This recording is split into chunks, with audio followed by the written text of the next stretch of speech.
GN et la littérature, partie 2, la continuité, le retour et la fin.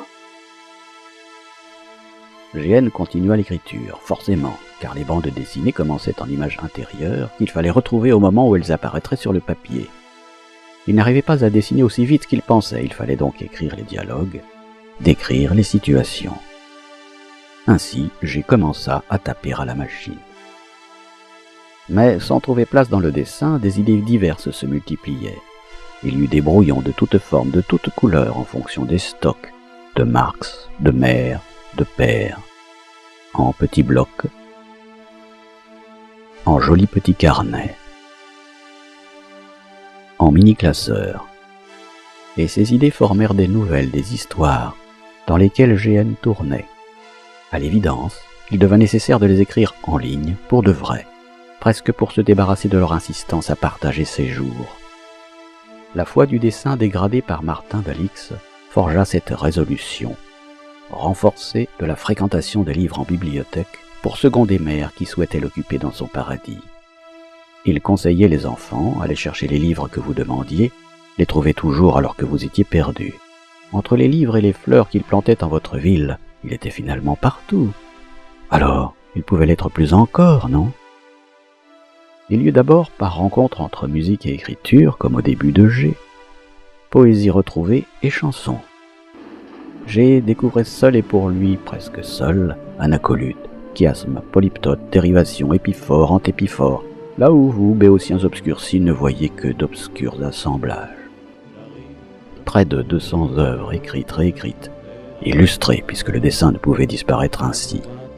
À quoi bon la lumière du réverbère? Vous n'y croyez pas, n'est-ce pas? Impossible chez un tel fainéant si mauvais en classe. Ces textes doivent être bien pauvres.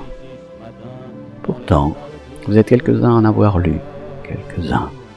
Et sa rose eut un franc succès parmi les poètes travaillant avec Père. Ce n'étaient pas les mêmes que les peintres dans une autre association. Ni les uns ni les autres ne surent vraiment qu'il avait été apprécié et des uns et des autres. Une rose en s'ouvrant a dit « j'aime ». Quel est ce mot étrange qu'elle ne connaissait pas, qui le lui a prêté afin qu'elle le répète?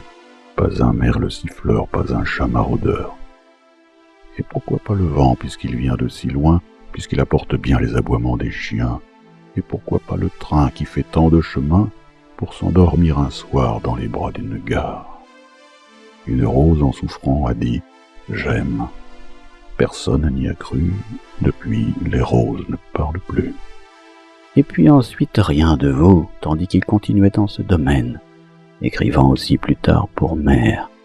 Oh, la douleur amère qui se mêle à ta vie, pour t'emmener ma mère au plus lointain d'ici. Oh, la couleur d'opale qui s'enfuit de ton corps, toi que la mort avale, sans souci, sans effort. Oh, ce bois qu'on façonne pour ton sommeil sans fin, ce marteau qui résonne vient nourrir mon chagrin.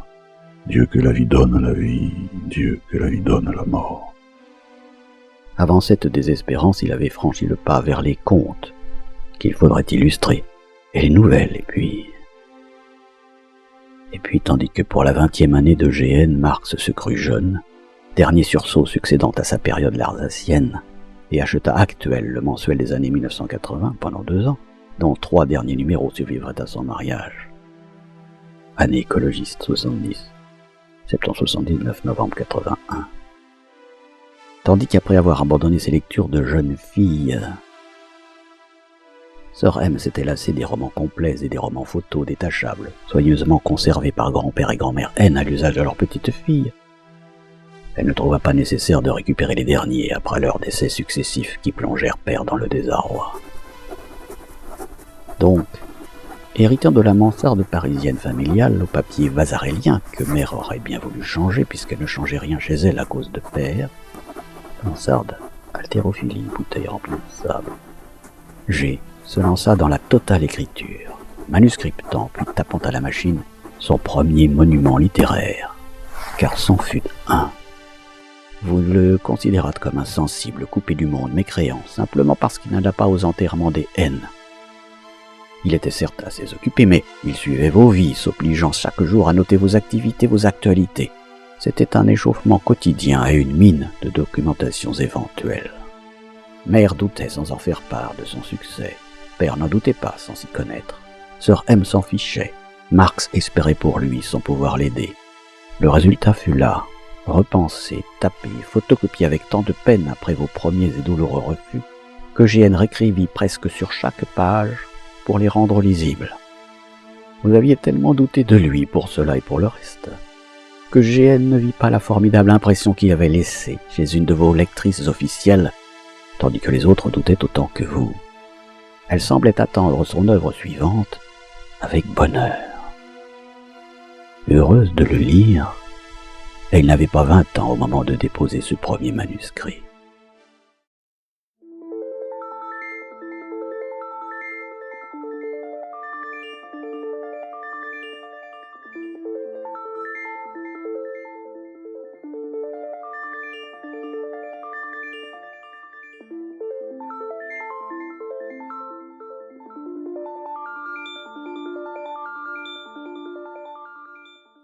Il se précipita pour vous livrer des œuvres antérieures réarrangées, recopiées, complétées, ces nouvelles jamais à la mode.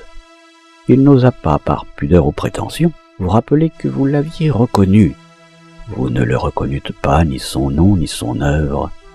La période fut noire.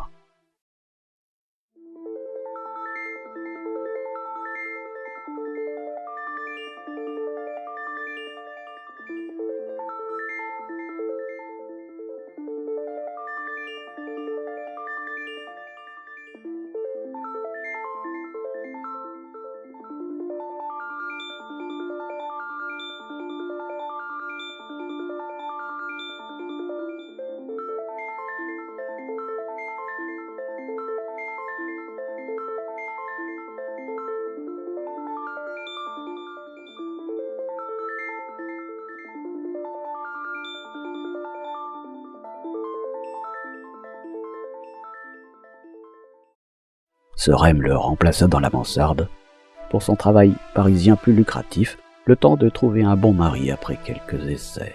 Illustration de ma première encyclopédie Larousse, 1961. G revint à la charge, c'était inévitable, maladif sans doute. Plus détaché de vous peut-être. C'est étonnant que votre monde copiât sur ses écrits, vos faits divers assassins et terroristes, le rattrapant au cours de ses longues maturations, l'obligeant à réécrire. Forcément, comme vous lisiez, si vous en donniez la peine quand il avait fini d'écrire, vous le supposiez sans grande imagination.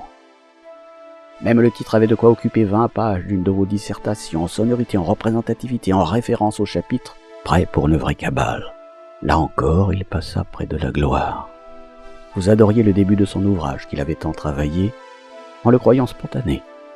Vous n'aimiez guère la suite où il s'était laissé aller à aimer ce qu'il faisait, en oubliant mère et ses conseils. Vous n'aimiez surtout pas la fin, qu'il refit entièrement pour vous plaire, mais vous n'en vouliez plus. Le plus terrible fut que vous n'étiez d'accord avec aucun de ces choix expressément réfléchis, volontairement utilisés. Quelle est cette manie de vouloir écrire à la place de l'écrivain? On vous demande de lire, c'est tout. Ce que le public te reproche, cultive-le, c'est toi, Jean Cocteau. Vos critiques n'auraient donc jamais lu Hamet et le roman noir comportementaliste. GN avait volontairement opté pour cette forme, qu'à vrai dire il n'aurait pas su nommer correctement, puisqu'un ouvrage ultérieur, prévu bien avant vos aberrations, passerait ses lignes à l'étude des personnages discourant eux-mêmes sur leurs actes. GN fut immensément chagriné d'être bouté du sommet où il était presque arrivé. La descente fut douloureuse, la famille ne fut pas là pour l'aider, tout alla mal.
Malgré grand-père et grand-mère N, malgré grand-mère S, malgré Max disparu, malgré mère à l'âme partie, il espérait encore, mais puisque père vient de partir à son tour, à qui pourra-t-il offrir sa gloire que vous lui daignez?